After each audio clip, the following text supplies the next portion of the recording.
Good afternoon, everyone, and welcome to Domestic and Sexual Violence and Housing Authority Plans.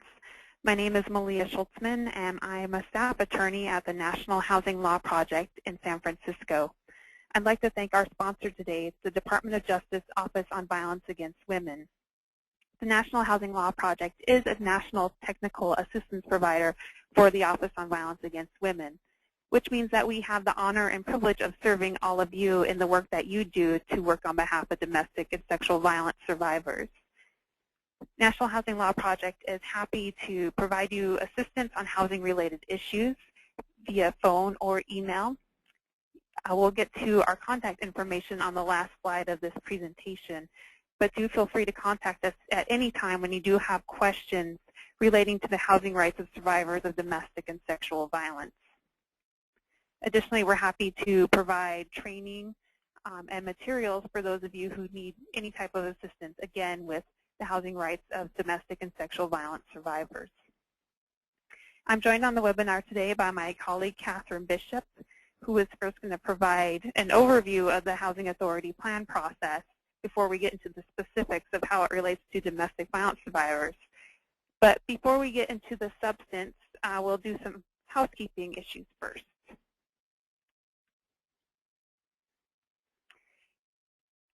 So this is just a quick overview of the GoToWebinar interface. On the left-hand side of your screen, you should have a webinar viewer, and on the right, you'll have a control panel. And today, you are all muted due to the size of the audience.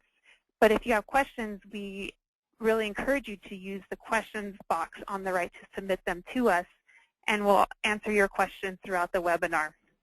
We'll probably hold the bulk of the questions till the end. Additionally, if you are having some technical difficulties, let us know via that questions box, and we'll see if we can help. You can make the control panel smaller if you'd like to by clicking on the double arrows, and you can make it larger again by clicking on the double arrows. As I mentioned earlier, this is a good time right now to do an audio check to make sure that you're hearing us all right. You have the option of using today either your computer speakers or using your telephone. As I mentioned, that if you're having trouble hearing, we recommend that you try using your telephone instead of the speakers. And if you click on the audio panel, you'll see that and click on this radio button for use telephone, it will give you the dial-in information.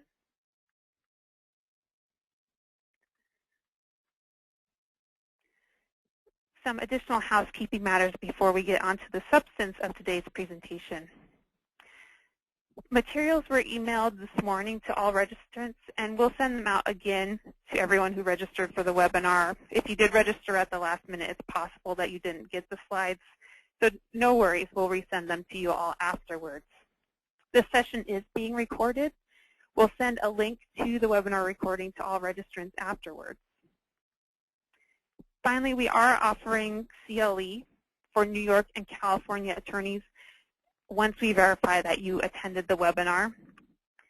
For those of you who are in New York, under your state's rules regarding web-based trainings, you'll need to give me a verification code. I'll reveal that secret code later on in the webinar. Just write it down and then email it to me at my email address, which is at the end of the slides. And we'll then verify your attendance and get you your CLE certificate. One other thing that I want to note that in addition to the slides today, we also will be sending you a link to an extensive document that provides more information on advocating on housing authority plans. And that document really has the details and the nitty-gritty on what you need to know about how to get started on this process of working with your housing authority on its policies on domestic and sexual violence. So if you missed something today or there's some detail you want more information about, I recommend checking out that supplementary packet. And again, we'll send the link out to all registrants. So with that, I'm pleased to turn it over to my colleague, Catherine Bishop, who is going to start by giving you an overview of the Housing Authority Plan process before we move on and talk more specifically about how that process relates to survivors of domestic and sexual violence. Thank you, Malia. Today, at least in terms of the plan process, we are going to cover the types of plans that housing agencies adopt, and you'll see that there's more than one. And the process that housing authorities must follow in adopting their annual plans and other plans, and how those different types of plans and policies affect your work and survivors of domestic and sexual violence. And importantly, we will also cover how advocates can get involved.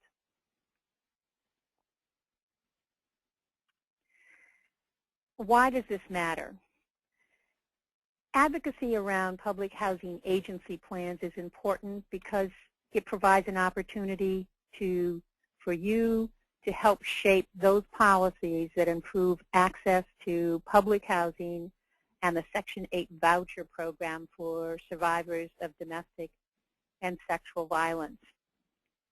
If you get involved, you may have the opportunity to affect policies regarding admissions to public housing and the Section 8 voucher programs, policies regarding relocation within public housing or with a Section 8 voucher, preventing evictions and subsidy terminations due to domestic violence, and several other, very important areas. It will also, if you get involved, provide you an opportunity to develop a relationship with the local housing authority. Sometimes building that relationship in the policy areas helps you when you are perhaps in a more adversarial position with your housing authority in defending a particular client. And so it will serve you well, perhaps for future advocacy on behalf of an individual tenant. It will also provide you an opportunity to hold the local housing authority accountable, and it will give you immediate access to public housing authority rules that guide the housing authority in their administration of the programs. So the next part, it will be an overview of the basic timelines and requirements for the PHA plan process.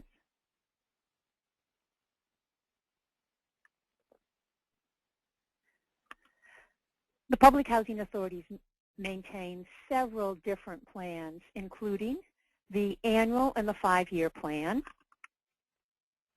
The annual plan and the 5-year plan are basically a HUD template that most housing authorities complete and submit to HUD along with certain required attachments. In those plans, they must include information on domestic violence, dating violence, sexual assault, and stalking. We'll be talking about this more later on. In addition, another key plan that housing authorities maintain is their Section 8 administrative plan, sometimes referred to as the admin plan. This plan contains detailed policies that the housing authority uses to run its Section 8 voucher program.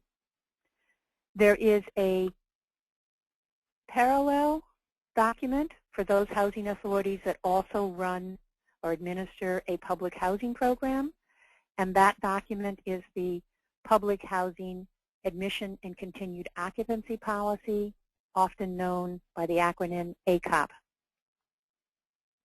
The ACOP contains similar detailed policies that the PHA, the Public Housing Authority, uses to run its public housing program.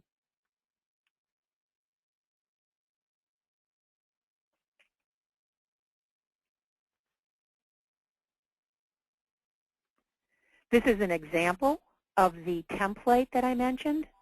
The template is only 1.5 pages long, and so often does not contain the detail that you would like to have regarding your housing authority.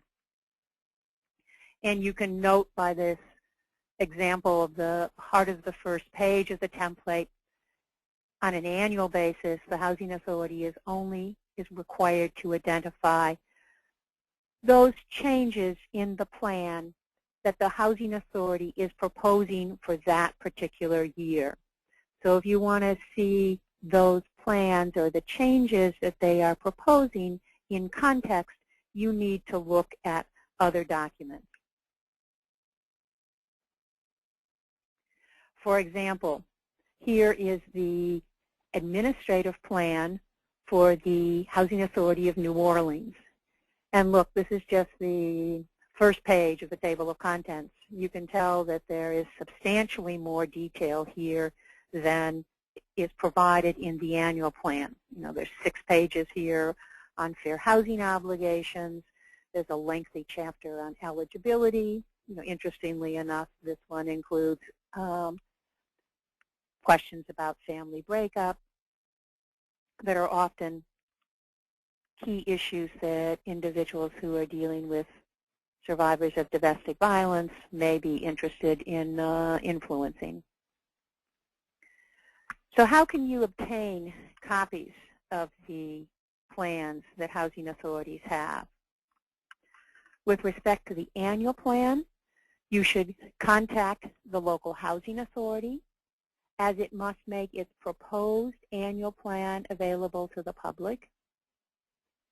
After the annual plans are approved, they are posted on HUD's website. We've provided on this slide the URL for where you can get that plan. And if you go to that particular site, you will also find that there are the plans that the housing authority, or that HUD has approved for your particular housing authority back for until the year 2000. In terms of getting a copy of the administrative plan and the ACOP, that may be more difficult. Many of the larger housing authorities and the more efficient, smaller housing authorities post these plans on their website. If it's not online, you should request a copy, and ideally they will send you a copy via email. Some housing authorities don't do that, and you're left with having to scan a very large document. You should also, though, check the HUD website, as many housing authorities continue to, although they're not required to, attach their administrative plan and their ACOP to their annual plan.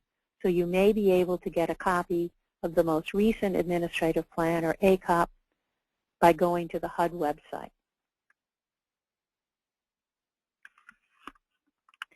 I think we're going to have a poll here. Yeah, so at this point we wanted to see actually how many of you have been able to get a copy of your housing authority's planning documents. And so we're going to ask you, have you been able to get a copy of your housing authority's administrative plan or ACOP? And remember, those are the documents that the housing authority uses in the day-to-day operation of its public housing and Section 8 voucher plans. So I'm going to give people a couple seconds to answer. I see that the answers are coming in. And I'll give you a couple more seconds to let us know if you've been able to get access to those documents.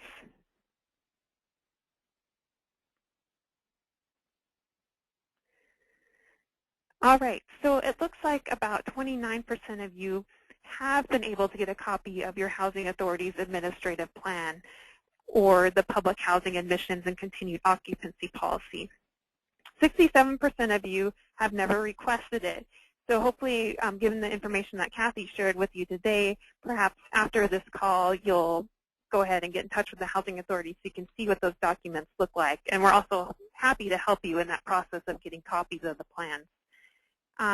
Unfortunately, a small percentage of you have tried to get those copies of those plans and have been unsuccessful, which is really, really problematic to your role as an advocate. And if you are having problems getting those documents, that's another way you can reach out to us and we can see if we can help. And one of the things that you could do, at least in terms of trying to get a copy of those plans, is that I would certainly suggest that you write a letter to your local HUD office indicating the efforts that you have made to try to get a hold of a copy of the administrative plan and the ACOP and what the housing authority's response or non-response has been. for a quick overview of the annual plan process. Federal law requires that housing authorities follow a mandatory timeline for developing and submitting annual plans.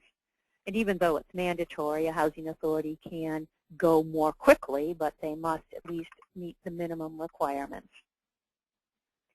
They are required to provide public notice and an opportunity to comment on the annual plan.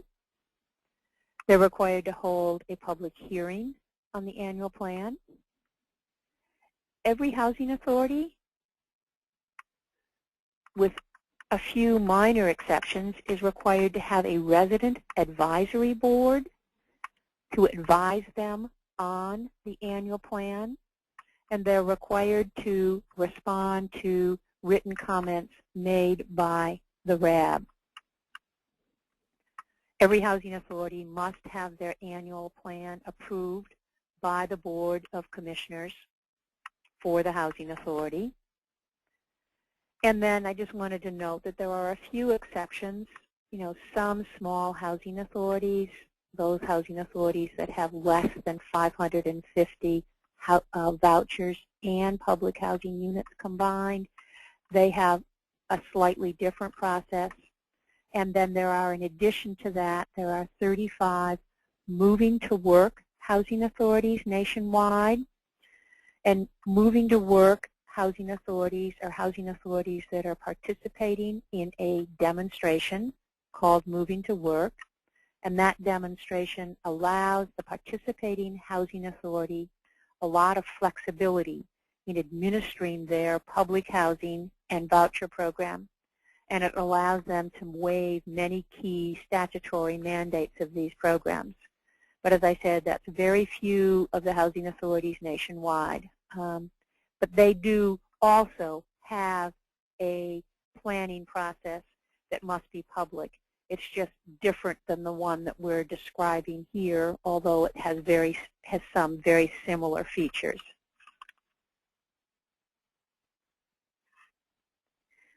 So what is the administrative plan in the ACOP process?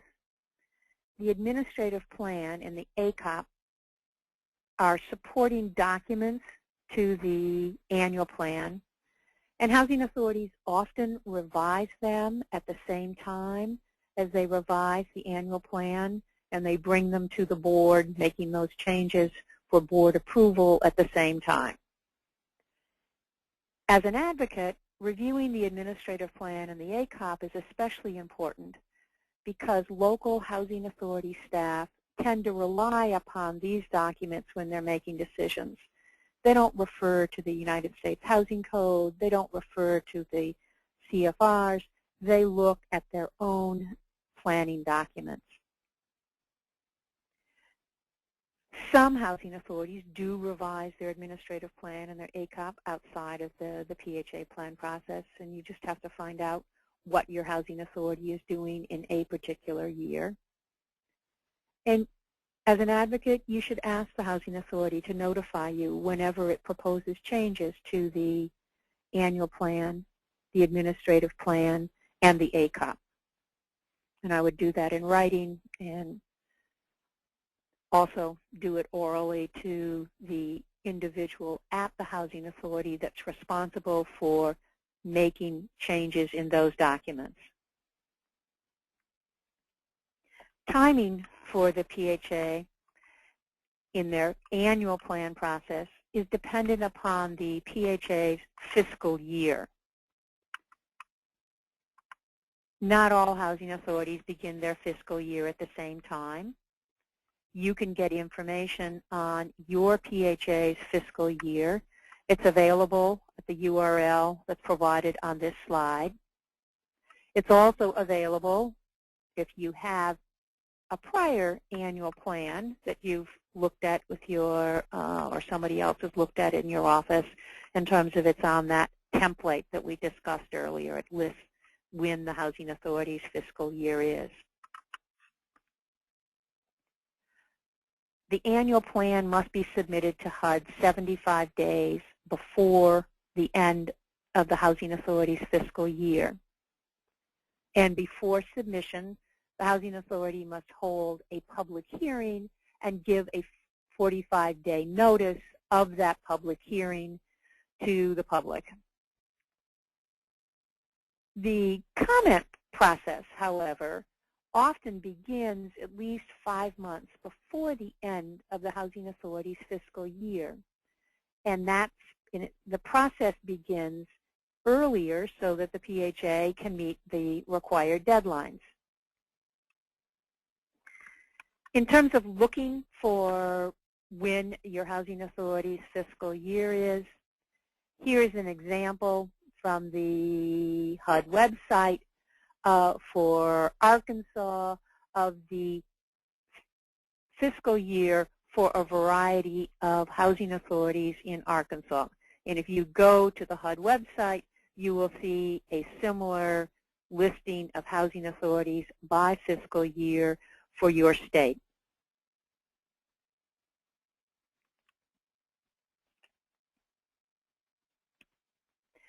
Here is a chart. This is a chart that is a modification of a chart that's in something called the PHA Plan Desk Guide, which is a desk guide for housing authorities telling them how they should manage and control their PHA plan process. This will tell you, as you can tell, that there are housing authorities nationwide that have one of 4 fiscal years, January 1, April 1, July 1, or October 1, and then this chart backs it up using the dates of having to submit the plan 75 days prior to the end of the fiscal year, having to give a 45-day notice when a housing authority should take certain action. And it's important to note that this does begin approximately 5 months before the end of the fiscal year, and that's HUD's recommendation to housing authorities as to when they should begin reviewing their annual plan and taking steps to make changes, if any, to their plan.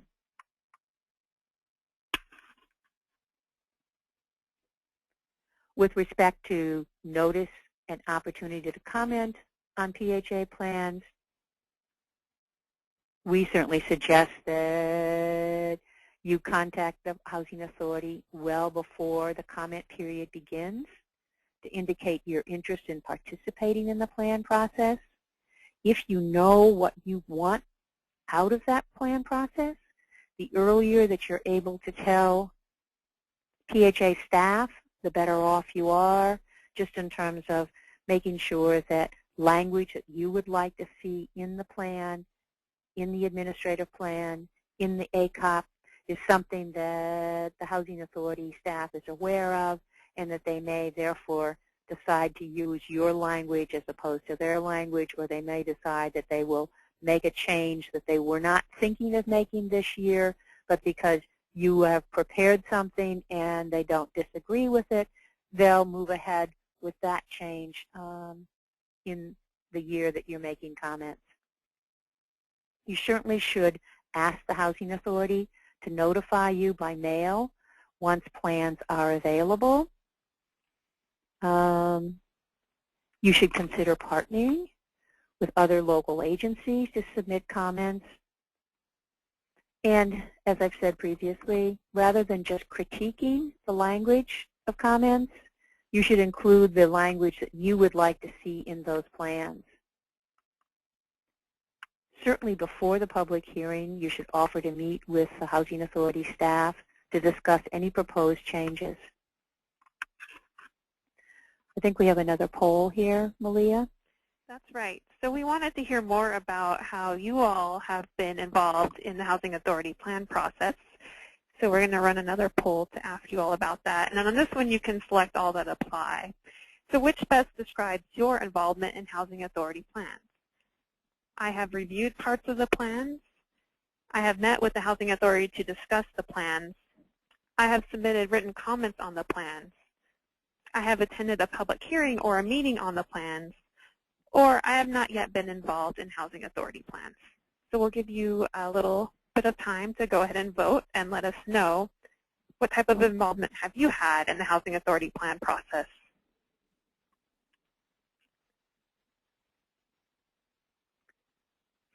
All right, so I'm going to go ahead and close the poll and share the results with you. So we have about a quarter of our audience have, in fact, gotten a copy of their Housing Authority plans and reviewed them, which is great. And a smaller percentage of you have actually met with the Housing Authority to discuss the plans or have submitted written comments. And we have about 11% of you who have actually attended a public hearing or meeting on the plans. And finally, it looks like most of you have not yet been involved in Housing Authority plans. So we hope that this training today will help you think of some ways that you could get more involved. But I also want to recognize that it looks like we have some great experience on the call with us today in terms of different levels of participation in that plan process. So in a couple times during this webinar, we'll give you a chance to share your experiences and some feedback. So that'll be great that we have this differing levels of experience in the virtual room. Previously, I mentioned that every housing authority is supposed to have a resident advisory board. Housing authorities are required to and should have had a RAB in existence since the creation of the PHA plan process, and that process began pursuant to legislation that was enacted in 1998. The RAB is supposed to be composed of public housing and voucher tenants.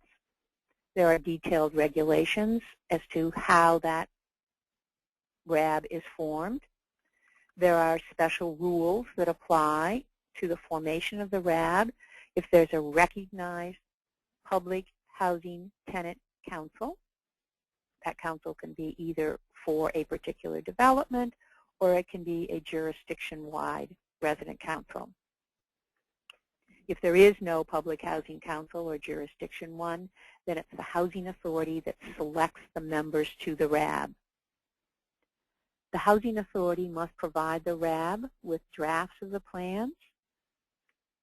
They must seek comments from the RAB, and they must respond to RAB comments and submit those responses to HUD so that the RAB does have, relatively speaking, a powerful role. You might want to think about whether or not you are representing clients that might be interested in serving on the RAB, and if they are, send a letter to the housing authority indicating the interest of your client in serving on that RAB.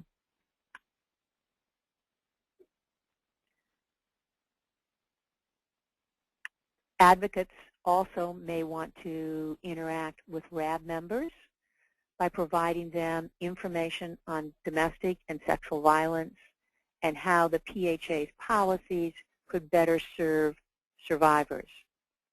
In terms of communicating with those RAB members, some housing authorities have, as an attachment to their PHA plan, they list the names of the RAB members. Often there are no addresses with those listing of RAB members, so that if you want to get in touch with RAB members, you probably have to go through the housing authority so that you can ask to speak with or meet with the RAB members. But the RAB members should be interested in meeting with you because they have an obligation of representing the interest of other participants in the voucher and public housing programs. The public hearing on the PHA plans. In general, a housing authority must hold public hearing on its plans before its Board of Commissioners. In some jurisdictions where there is a lot of public housing and a lot of voucher housing, sometimes those public hearings it's more than one hearing on changes to the annual plan or changes to the administrative plan and the ACOP. But it's not required. All that's required is to have one public hearing. The commissioners for the housing authority must approve the plan before it's submitted. Sometimes the commissions, if the staff is putting the plan in front of them, they will approve it and think that there's no objections, there's no comments. Therefore, often it's very important for advocates to go to those hearings and indicate changes that they would like to see made in the documents.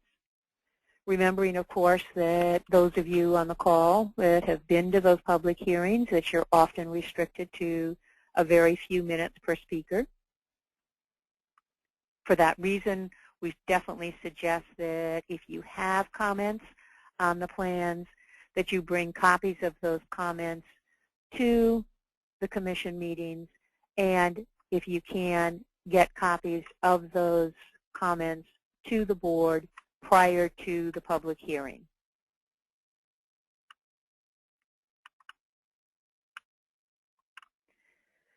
So here's just a question for a policy discussion with all of you. You've heard from your client, who is from the Section 8 worker for your client, that the Housing Authority will propose an admission preference for families who are working during its upcoming PHA plan process. And when I say admission preference, every housing authority is permitted to establish preferences in admission based upon certain categories. Housing authorities define what those preferences are. Generally speaking, if a housing authority has adopted a working preference, that means that applicants who are applying for voucher or public housing, if they have members in the family who are working, that those families will get a preference and so therefore move to the top of the waiting list. So now you are, as an advocate for victims of domestic violence, you're concerned about this preference because many of your clients who need housing are domestic violence survivors or people with disabilities who are unable to work. You're worried that these clients will be stuck at the bottom of the wait list since they won't get the working preference. What do you do next? And when I say what do you do next, I'm talking here more about as opposed to the substance of the critique of what they're doing. I'm interested in knowing, your suggestions or your experience for those of you who have been involved in the PHA plan process. How would you get involved in the process? What groups would you partner with? How would you address this issue? All right, so at this time you can enter some suggestions in the questions box. There's really no right or wrong answer, and we know that many of you are new to PHA plans, but just enter some suggestions about if you heard this from a client or from the Housing Authority, they're thinking about creating this working preference. What would you do? Who might you want to partner with in the community to sort of explore this further? So don't be shy. Go ahead and it can be, like I said, there's no right answer, so just let us know what you think you would do about this. So one attendee is saying, I would write a letter to the executive director of the Housing Authority to express my concerns. Somebody else says, check to see whether the policy might have an exception or a special rule for domestic violence survivors who can't work because of the domestic violence. Somebody else says that they would want to talk with the lawyers for the Housing Authority. There's concerns that this might violate the Fair Housing Act. It could be disability discrimination or gender discrimination. Somebody else says they'd want to know, does the policy have protections for elderly or disabled applicants who also might not be able to work? And now the answers are rolling in, which is great. I'm just trying to keep up with all of them. Kathy had asked you, who would you want to work with? And one attendee says, I would work with disability rights groups and other centers for victims of crime and create a letter on why this is problematic. And I'll let you know that at the end of the webinar, we will circulate the answers to the policy discussions. So don't feel like you need to scribble down everything that I'm saying right now, because we will circulate the answers. Another advocate says that they'd make a recommendation to the housing authority that they also create a preference for people with disabilities or survivors of domestic violence. An attendee says, I would go to the public meeting for the annual plan. I would contact the housing authority to speak to the executive director. Somebody else says that they are involved in the plan process every year, which is wonderful. And if this came up, they would provide written comments, and they'd have a separate meeting with legal aid and local fair housing organizations together to discuss their written comments and to express their concerns.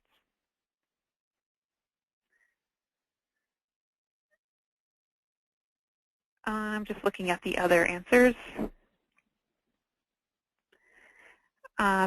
Many of the answers are similar. I would try to get a domestic violence preference that has the same status as the working preference. Somebody else says, again, I'd partner with disability and domestic violence groups and shelters, and I'd also talk to the local resident advisory board, which is something that Kathy mentioned earlier. So lots of great answers and suggestions. I also want to note some more groups that people say that they would join with in reviewing this policy. Other people have mentioned independent living centers, churches, temples, mosques, synagogues, and sexual assault programs. Get a collaboration together so that we can submit a group letter and a meeting request with the Housing Authority board members. So again, great responses. And Kathy, I don't know if you have anything else you wanted to add about this discussion. The only thing I did want to add is that people should perhaps be on the alert for this, because HUD has recently issued a notice about working preferences, this particular issue of working preferences, and so it may be on the minds of housing authorities to do something about it. And you also may find that housing authorities already have this policy, so that you are sort of working a bit harder because this has been their policy for a while. So that I think that to the extent that you have any data that would show how it does harm individuals who are victims of domestic violence, or any data on how it harms individuals with disabilities, that would be helpful. All right, thanks. And as I mentioned, we will circulate some proposed responses to the policy discussions after the webinar. Before we continue on, and we're going to get into the more specific discussion about domestic and sexual violence, I wanted to run one more poll to get a better idea of who's joining us today. So let me pull that up. All right, so we want to know which best describes you. Are you a domestic violence or sexual assault advocate? Are you a legal services advocate or attorney? Are you part of transitional housing program staff, a community-based organization, or other? So I'll give you a couple more seconds to vote and let us know who's joining us today. And I see the responses coming in, which is great.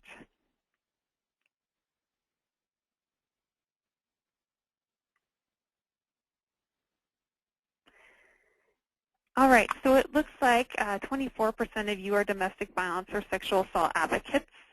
About half are legal services advocates or attorneys. 16% are transitional housing program staff. 3% are community-based organizations, and 10% are other. So again, a great level of different and unique experience in the virtual room with us today, which is wonderful. So at this point, I am going to move on and talk about domestic and sexual violence and how they relate to housing authority plans specifically. And I'll also note at this point that for those of you who are New York attorneys and seeking continuing legal education credits, there's a code that you'll need to give me to get your CLE, and that code is going to be 211. So if you just write down the number 211, I'll give you instructions later on how you get your attendance certificate. All right, so now onward and talking about 5-year and annual plans and how they relate to domestic violence.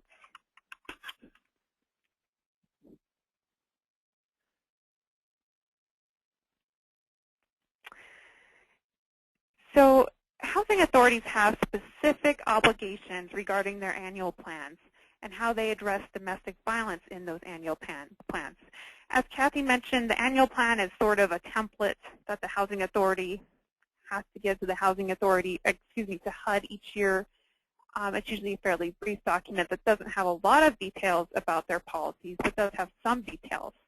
And probably of most interest to many of you are the obligations regarding domestic violence, dating violence, sexual assault, and stalking. So under the Violence Against Women Act of 2005, there were some statutory obligations for housing authorities about what they had to do in terms of planning for survivors of violence. As part of housing authorities' annual plans, they have to include a description of any services that they're offering to survivors. They also need to specifically talk about services that they're offering that help survivors obtain or maintain housing. Finally, they have to talk about services that they offer to prevent violence or to enhance victim safety. And so this obligation is really your chance to get the housing authority to do some planning about how are they going to serve the housing needs of domestic violence survivors, and to get the housing authority to set some goals. We have reviewed the annual plans for several housing authorities to see how they're addressing this domestic violence requirement, and it really varies. Some of them will do something as simple as saying, we do not discriminate against domestic violence survivors, the end. And I think that, we all recognize, well, that's well and good, but it doesn't really get to the core of what the statutory obligation is, which is to think about what services you're actually going to offer to survivors to help them obtain housing and to enhance their safety. And so when you do review your housing authority's annual plan, you'll want to see, are they sort of including just a cursory description of the fact that they're in compliance with laws regarding domestic violence, or have they actually taken the next step of setting forth what services they're going to offer to enhance survivor safety or to enhance survivors' ability to obtain housing? As Kathy mentioned, in the annual plan, the housing authority has to set forth any changes that it's made to its policies. So when you review the annual plan, you'll see if the housing authority made any recent changes to its planning and services regarding domestic violence. So I wanted to give you an example of how that annual plan process and the requirement of addressing domestic violence has worked in practice. I'm going to give you a couple housing authority examples throughout the rest of this section.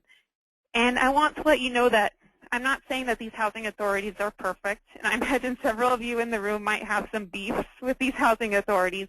I'm just saying that this is what are some of the things that are going on out in the world. So one example that we're providing is New York City Housing Authority and what they've included in their annual plan. So in their annual plan, New York City Housing Authority, or NYCHA, states that it has procedures to split a public housing lease so that it can terminate the abuser's tenancy while allowing the survivor to stay in the unit. They say that they have an admissions preference for domestic violence survivors, which is interesting and something that we just talked about earlier in Kathy's presentation, and we'll talk about more in a minute. NYCHA also says that it provides emergency transfers for survivors in public housing who need to move for their safety. They provide community education to residents on domestic violence, as well as training to their own staff on domestic violence. And finally, I think this last one's particularly interesting. They state that they partner with local victim services agencies and contact families in NYCHA housing where there has been a police report of domestic violence. Kathy just briefly mentioned the 5-year plan during her presentation. It's just a little segment of the annual plan that requires some longer-term planning. And the 5-year plan also has a domestic violence obligation. In the 5-year plan, the Housing Authority has to include a statement of the goals, objectives, policies, or programs that will enable it to serve the needs of survivors of violence. So this is just the longer-term planning obligation that housing authorities have regarding survivors of domestic violence. So if you have a housing authority saying that they don't have the resources to immediately plan for the needs of domestic violence survivors, you can push back against that and say, well, you at least have to think long range about how you're going to address this need. So I'm going to move away from the annual plan and talk about domestic violence and sexual violence and the administrative plan and the public housing admission and continued occupancy policy. Again, as Kathy mentioned, the admin plan and ACOP are really the policy documents that housing authority staff rely on in making their day-to-day decisions about Section 8 voucher participants and public housing residents. And so there are many areas in these two documents where a housing authority could address domestic or sexual violence.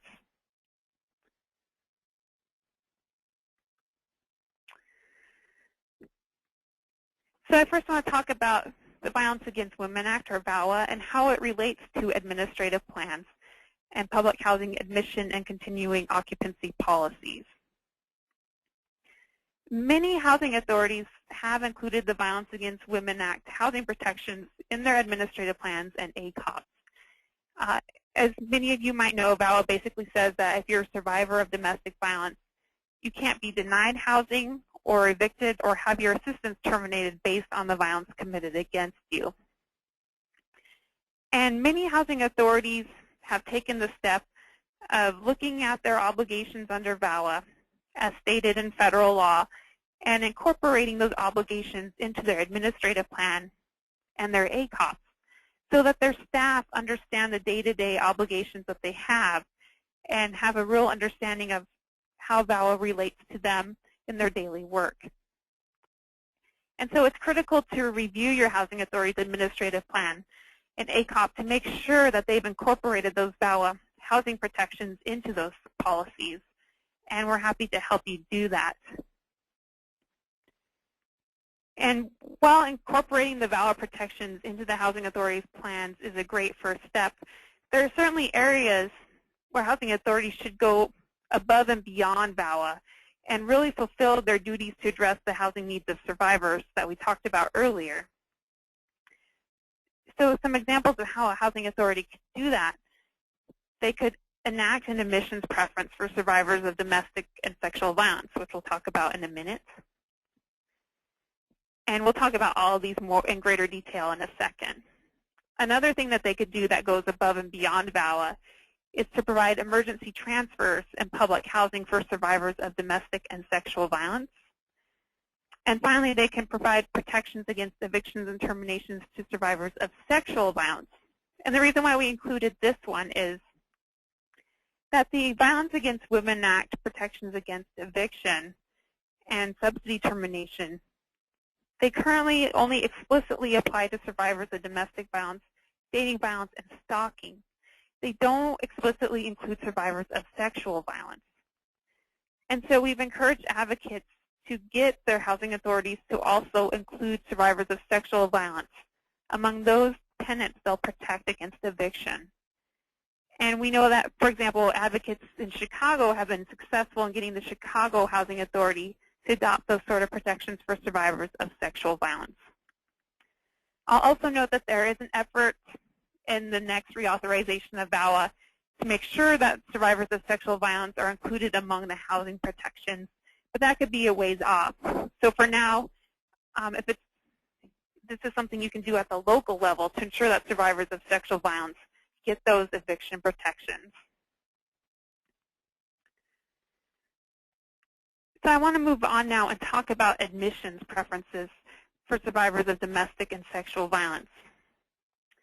As Kathy mentioned, housing authorities have discretion to adopt preferences for who they're going to admit into their programs.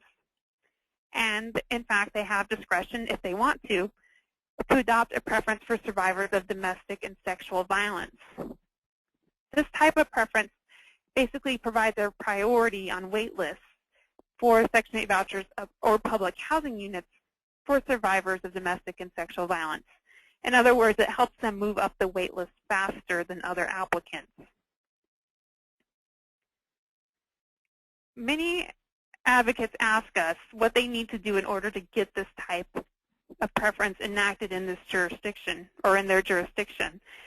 And we encourage them to think about whether documentation should be required of an applicant to qualify for that admission preference, and if so, what types of documents will be used. One of the primary concerns that housing authorities have when they're asked by advocates to adopt an admissions preference for survivors of violence is that people will fabricate or lie or say that they were survivors when they weren't, and they will be getting this type of preference fraudulently. And so it's important to have a discussion among other advocacy groups within your own organization to talk about what type of documentation of violence might be permissible and appropriate for people who are applying for public housing or Section 8 and want to get a preference on the wait list. I'll admit, and you should be aware, that it can be very difficult to persuade a housing authority to change its preferences. As I mentioned, there's the concern about fraud. There's also the concern about that there will be an additional administrative burden on the housing authority. So it's really important, if you want to get a change in the preference, to get support from other community groups and residents, including people on the Resident Advisory Board, to demonstrate that there is a need for this preference. So we're going to run a poll and see whether any of you are in the jurisdiction of a housing authority that has an admissions preference for survivors of domestic or sexual violence. So I'll go ahead and run that poll right now.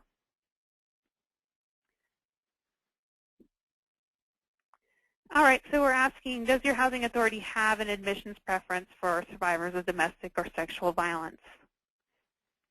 And I'll give you a couple of seconds to answer.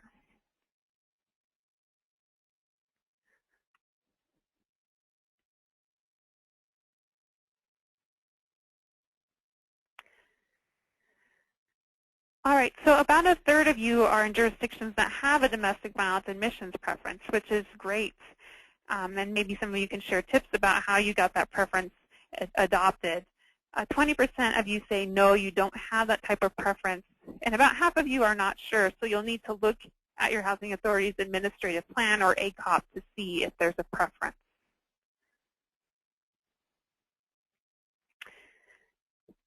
Here we've provided you with an example of how one housing authority has handled the admissions preference for survivors of domestic violence.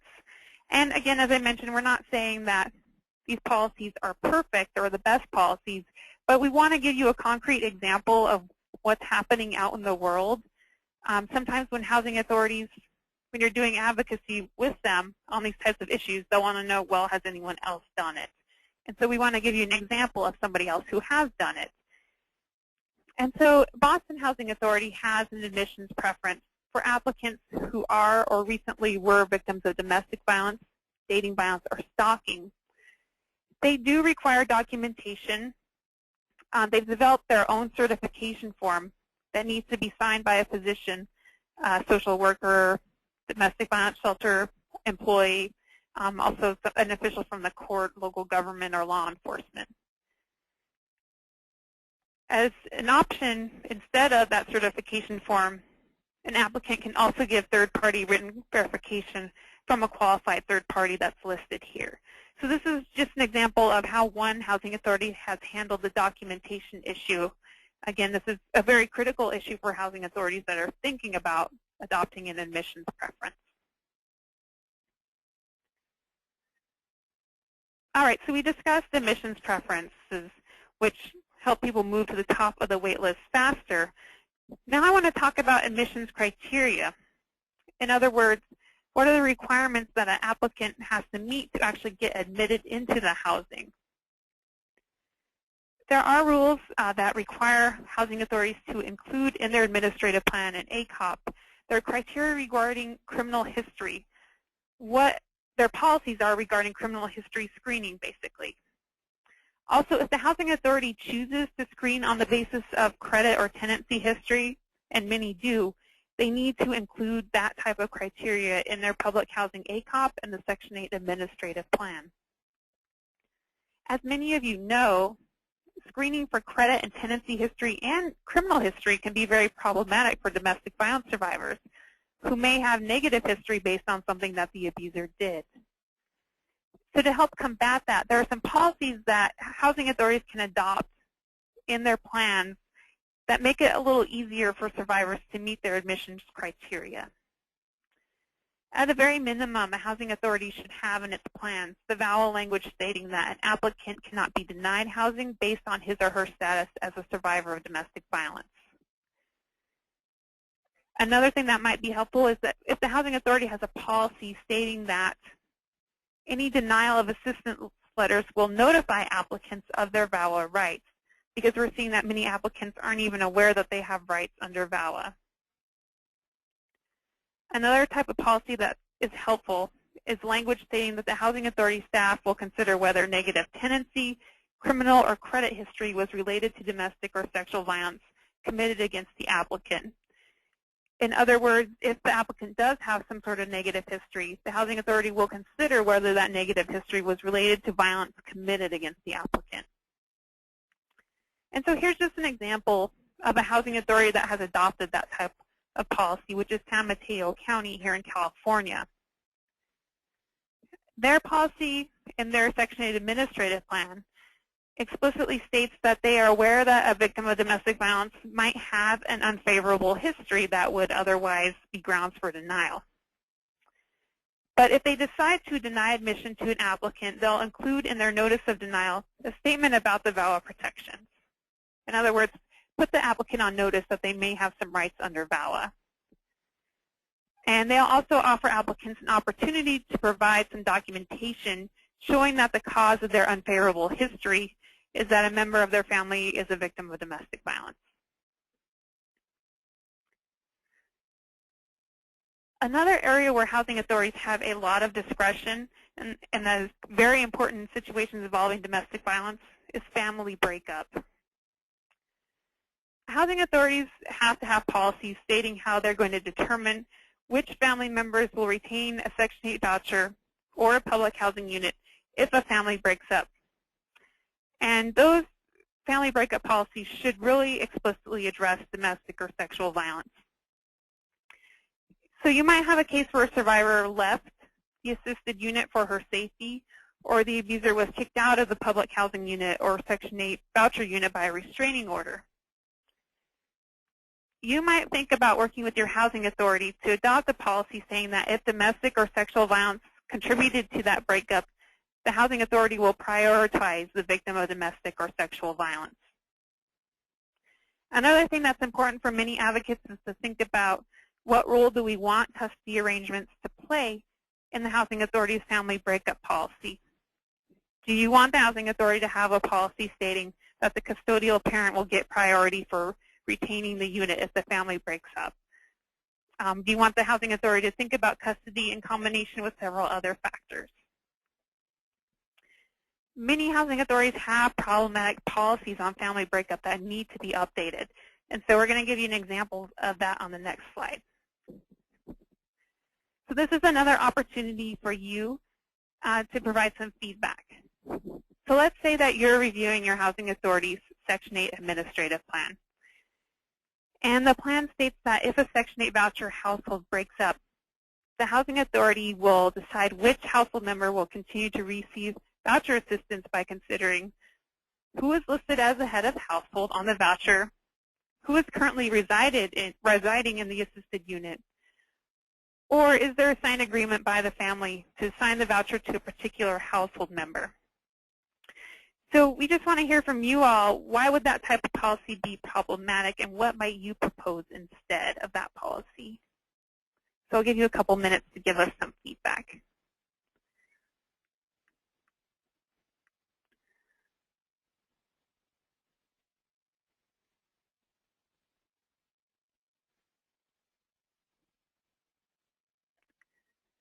All right, so I'm just giving you all a couple minutes. Let us know, why is this policy problematic, and what might you ask the housing authority to do instead, or how would you act on this type of policy?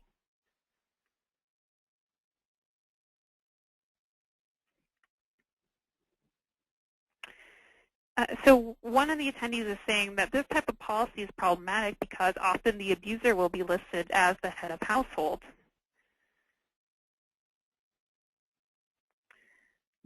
And somebody else says the policy fails to utterly consider domestic violence at all. It's not even a factor in the Housing Authority's decision in talking about who's going to keep the voucher. Somebody else says that the signed agreement by the family to assign the voucher to a particular household member is problematic because the survivor could just agree to give up the voucher out of fear of the abuser.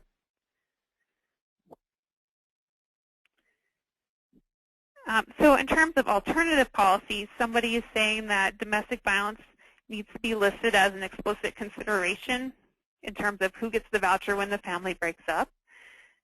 Somebody else is saying that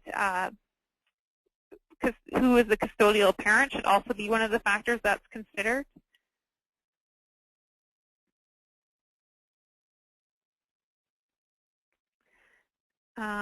Looking else.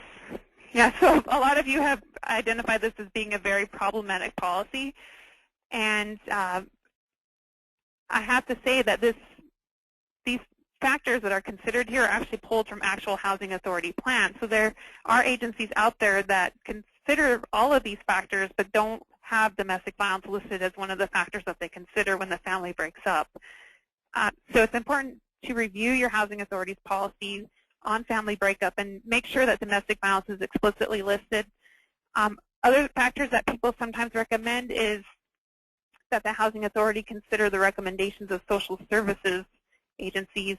And we already mentioned that custodial parent or who has custody or the interest of children should be a factor that's considered when the family breaks up.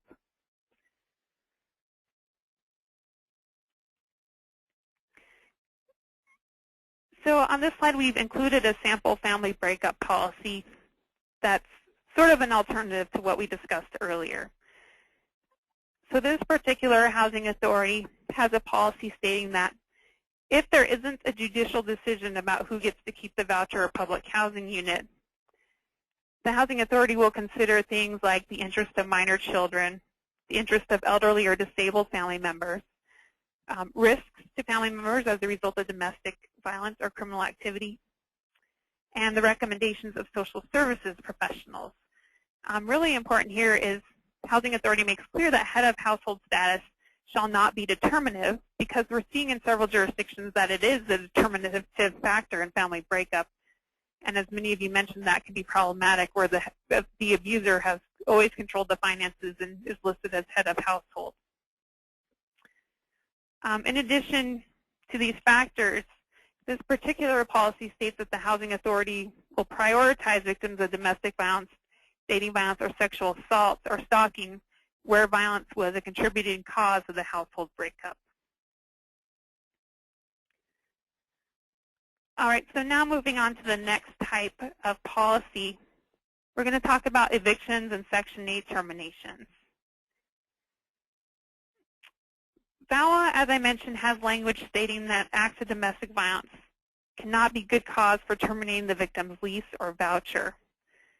There are some recent regulations issued by HUG that further clarify the steps that must be followed in terminations involving domestic violence.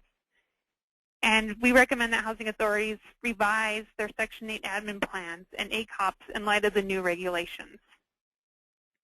As I already mentioned, VAWA doesn't explicitly cover sexual assault survivors, so advocates should ask PHAs to extend VAWA's protections to sexual assault survivors.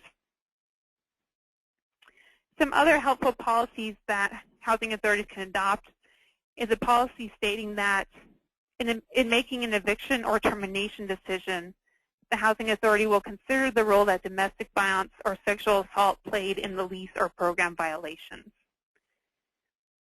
Also, this last point is very important because we're seeing, again, that many clients don't know their rights under VAWA. Housing authorities can adopt a policy stating that their eviction and termination notices will notify tenants of their VAWA rights and provide contact information for referral agencies, such as a domestic violence program or a legal aid office.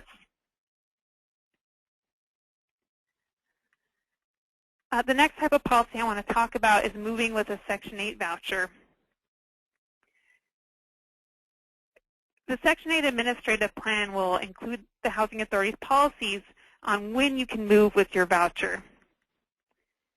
We should be particularly aware of policies that prohibit a tenant from moving during the first year of a lease or from moving more than once during a 12-month period. As many of you know, domestic violence survivors may need to move frequently because of the violence committed against them. And so the administrative plan should include some exceptions to these types of policies for survivors of domestic and sexual violence. Also, the administrative plan should make clear that the address to which an individual fleeing domestic or sexual violence has relocated to will be confidential. And really, anytime you have a domestic violence survivor who's moving with a voucher, there are all kinds of confidentiality considerations that need to be made. You can contact us if you want to talk more about that. Another policy you might think about asking the Housing Authority to adopt is that they will not disclose the survivor's old address to the new Housing Authority because you want to avoid the idea of the new Housing Authority contacting the old landlord and then putting the old landlord on notice as to where the survivor has moved.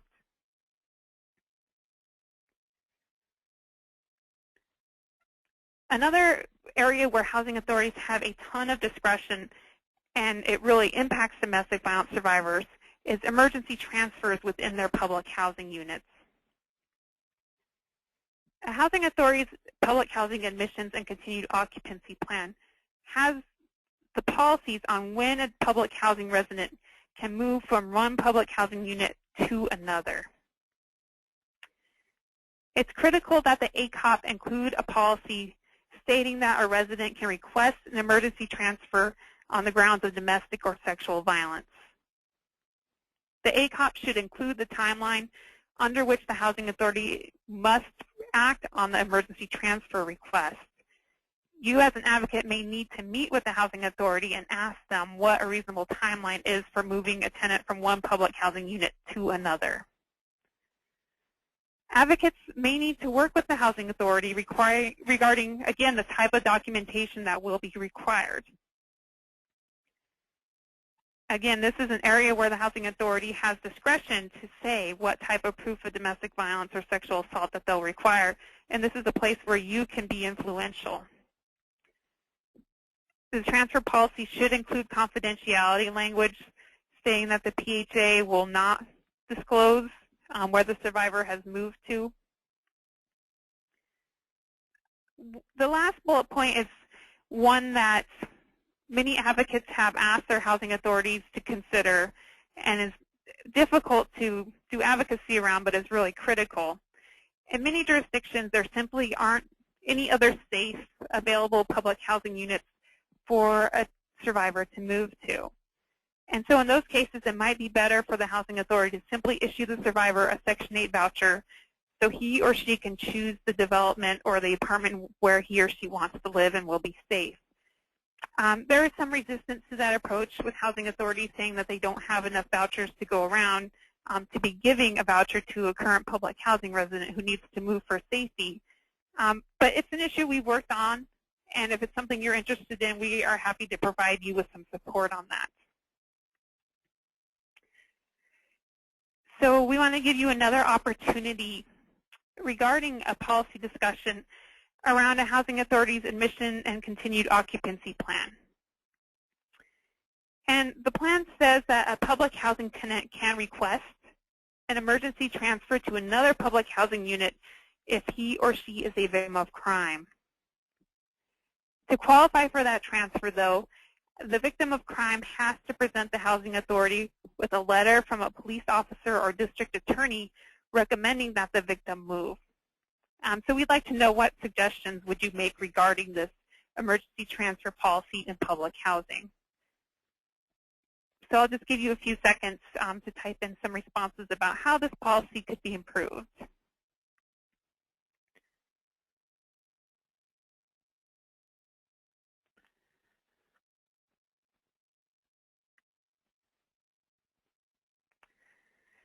All right, so one attendee is saying that instead of the requirement that you have the letter from a police officer or district attorney, how about a letter from the local domestic violence agency?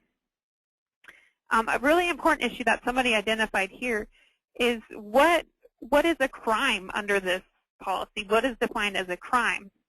Who is a victim of crime?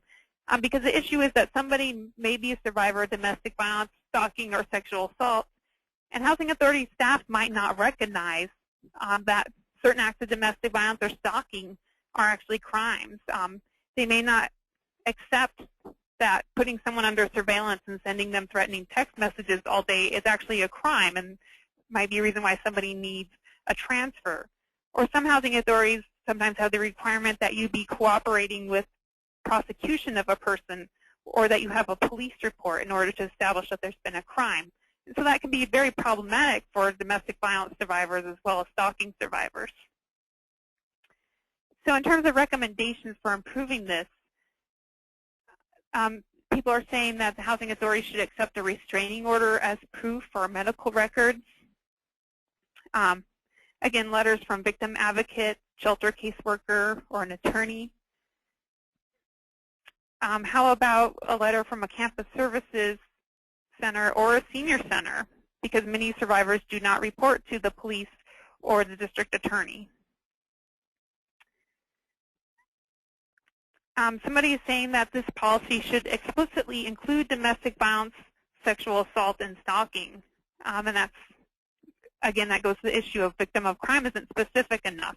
And it would be great if it explicitly mentioned the categories of domestic violence, sexual assault, stalking. So these are all great recommendations regarding emergency transfers. And as I mentioned, we'll share some sample answers to these policy discussions later. So I've stated several times during this presentation that proof of domestic violence and sexual violence is really a key issue that housing authorities are concerned about. The first thing that you need to know is we talked about VAWA's protections against terminations or evictions. The VAWA statute and regulations make very clear that victims can only be required to provide certain proof. And the categories of proof are listed under this bullet point. And so with VAWA, the housing authority's discretion is more limited in terms of what type of proof they can demand. However, when we're talking about non-VAWA protections, the things that we mentioned such as admissions preferences or emergency transfers, housing authorities have a lot of discretion about the type of proof they can require. So it's important for advocates to review the documentation requirements for, say, qualifying for an admissions preference or qualifying for an emergency transfer, and make sure that they provide survivors a variety of ways to document domestic and sexual violence.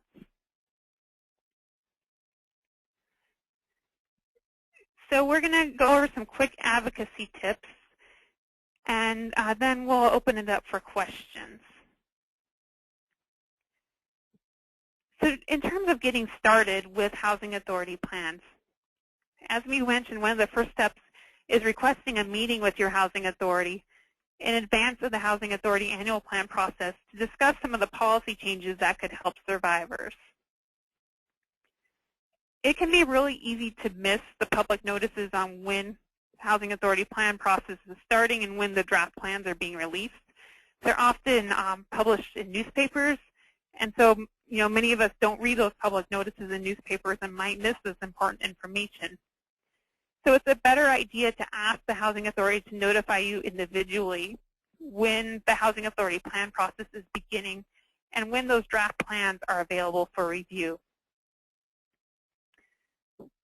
Even if you've missed out and the planning process already ended, you can still review the recently approved plans and meet with the housing authority anyway and gear up for the next planning process. We found that housing authorities are often more receptive if you explain what you can offer to them. Are you willing to train their staff on the basics of domestic violence? Are you willing to accept referrals from their staff in cases where they know that a tenant or resident is a survivor of domestic violence? If you are, that's a great thing to tell them from the outset.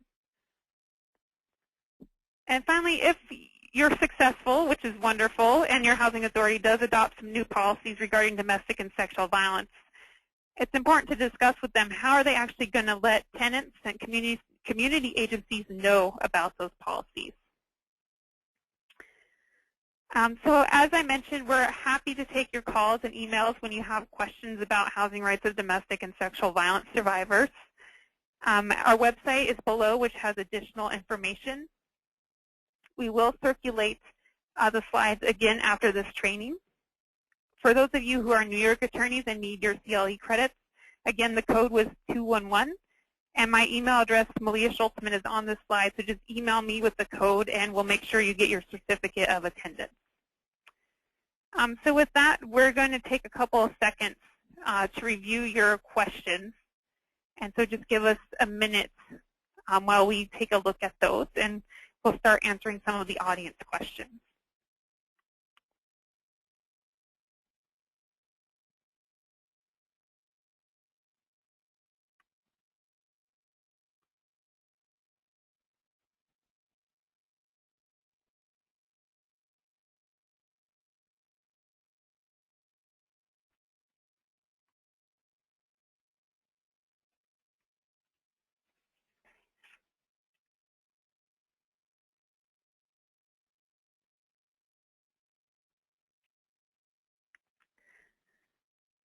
All right, there's a ton of stuff in the queue, so we're just sorting through right now.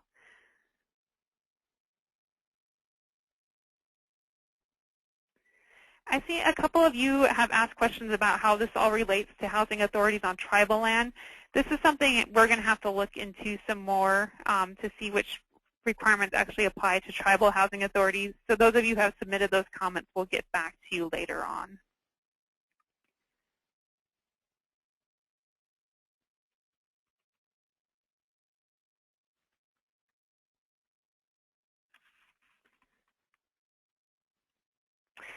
Somebody asked, would it be effective to offer training to the Resident Advisory Board, Housing Authority Board, and staff so that they understand the dynamics of domestic and sexual violence? And absolutely yes, that's a great question.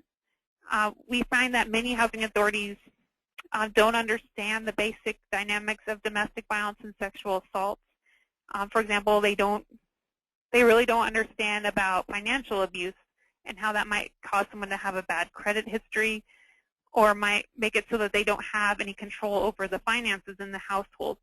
So really recommend offering that type of training to your housing authority board, staff, and the resident advisory board. And that might also be a great way to sort of break the ice with the housing authority, establish a relationship with them before you then take the next step of asking them to reconsider some of their policies.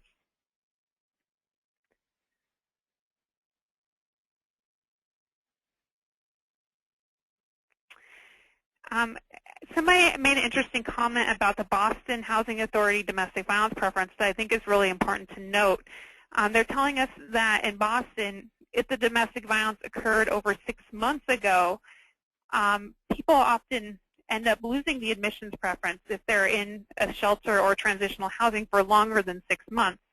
They still need the housing and have been lucky to secure some temporary housing, but they lose their admissions preference if the domestic violence occurred more than 6 months ago. So that's, a great example of something to consider when you're working on an admissions preference. The housing authority might say, well, we want people who are very recent victims of domestic violence. So the Boston experience shows us that it may be important to ask the housing authority to be a little bit more flexible in terms of how long ago did the violence occur. And also, Malia, it's a question of looking at the other preferences and how they interact, because it could be that somebody who's been in a shelter for a particular period of time, it's when you add multiple preferences. If a housing authority has a variety of preferences, how do they all interact together? And because the idea is that if you've got many preferences, then you want to be able to qualify for the maximum number of preferences to get as high as you can on the wait list. Right, so that's a great point to consider all of the preferences together, not just the lack of a domestic violence preference.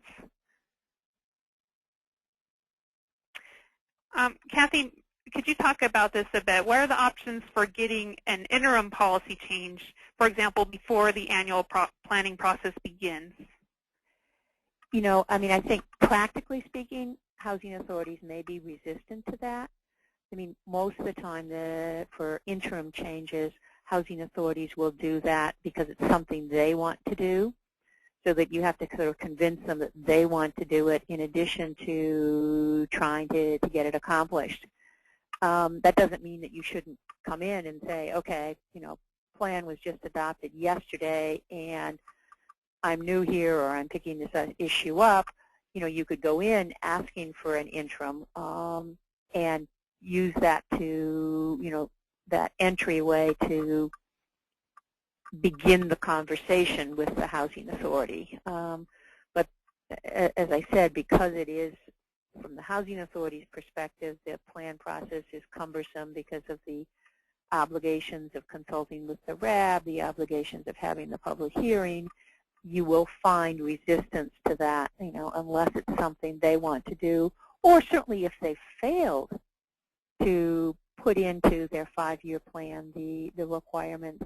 If they fail to address the minimum VAWA requirements, then I think you're in a very strong position for getting an interim change in your plan.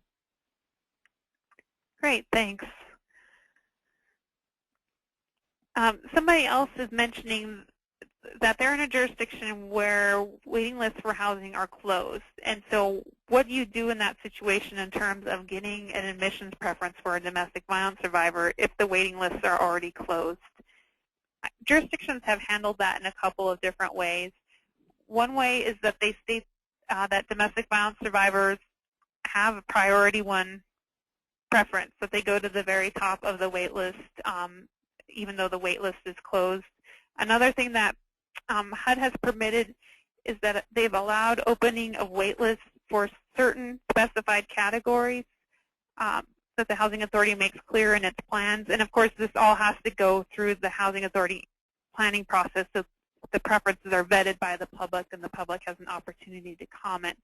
So what we've seen at least one housing authority do is that they created basically a set-aside of 25 vouchers that people could apply for and open up the waiting list for people who qualified as victims of domestic violence who had sought services from a number of agencies within the region. And Kathy, I don't know if you have anything else to add to that. No, I don't. Okay.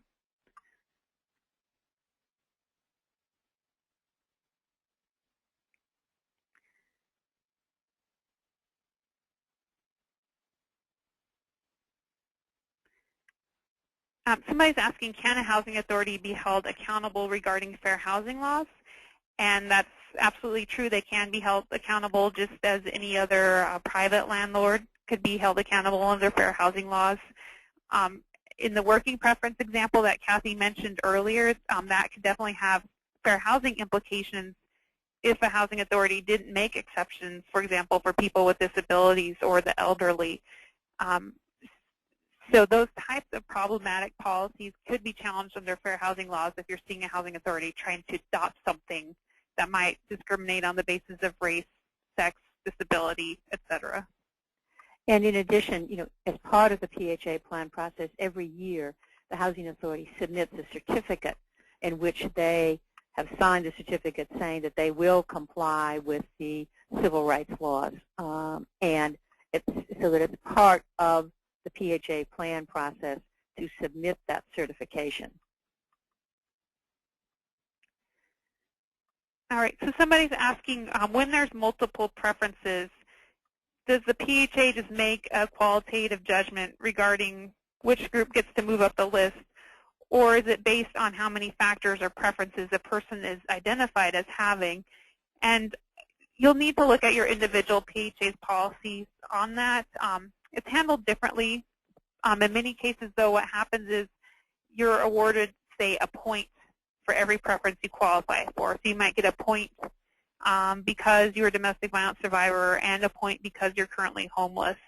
And because you have a combination of those preferences, you might move up faster on the wait list as opposed to someone who has only one of those preferences.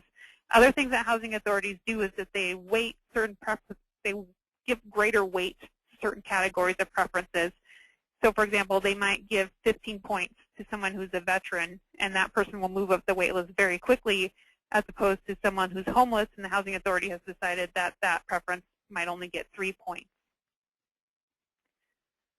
So again, that's an area for advocacy at the local level to think about how much weight is the housing authority giving to each preference, and does that match the needs of the community?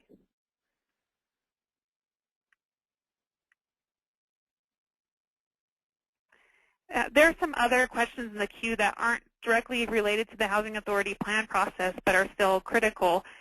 So for those, we'll get back to you individually later on after the webinar.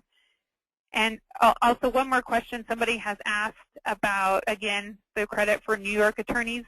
If you can email me, Malia Schultzman, at this email address with the code, which was 211, and we'll work on getting your certificate to you. So at this time, I just want to thank everyone for participating today. Thanks for all of your great responses to our questions, and also for the questions that you posed to all of us. And again, we'll be emailing out the slides and some additional materials after the webinar, along with an evaluation, and we always appreciate your feedback on those evaluations. So thanks, everyone. Yes, thank you very much.